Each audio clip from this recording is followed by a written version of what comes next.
Hello everyone, কী অবস্থা সবার? আশা করি ভালো। আমি আমার নতুন ভিডিও নিয়ে চলে এসেছি। টিনেজারদের মোস্ট পপুলার একটা খাবার, আর সেটা হচ্ছে চিজ পাস্তা। আমি খুব ইজি ওয়েতে চিজ পাস্তা বানিয়ে দেখাবো। তো শুরু করা যাক। একটা হাঁড়িতে পরিমাণ মতো পানি দিয়ে ফুটিয়ে আসা পর্যন্ত অপেক্ষা করব। এবারে সামান্য পরিমাণ খাবারের তেল ও লবণ দিচ্ছি। ভালো করে ফুটে আসলে পাস্তা দিয়ে দিচ্ছি। 5 মিনিট রাখার পর তুলে ফেলব।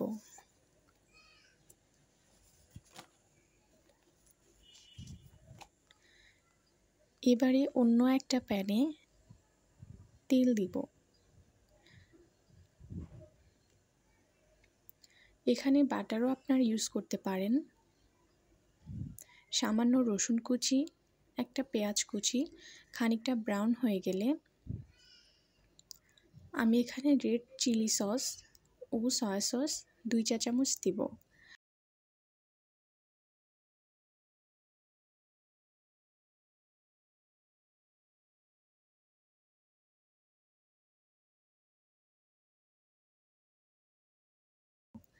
এবং 1 কাপ র মিল্ক কাঁচা দুধ দিব। এবারে মিনিট কয়েক অপেক্ষা করব।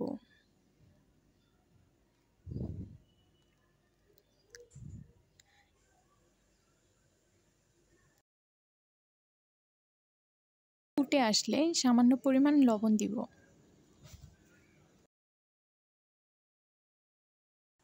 এখন সিদ্ধ করে রাখা পাস্তা দিয়ে দিচ্ছি।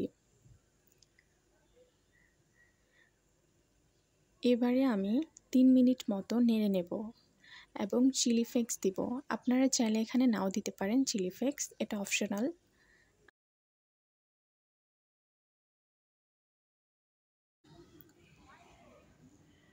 এখন আমি মজরেলা চিজ ছোট ছোট করে কেটে দেব।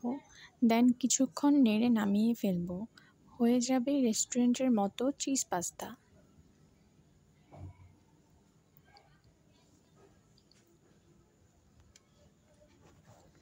ভালো লাগলে আপনারা এটা ট্রাই করবেন। খুব ইজি ওয়েতে অনেক সুন্দর একটা রেসিপি হয়ে যাবে।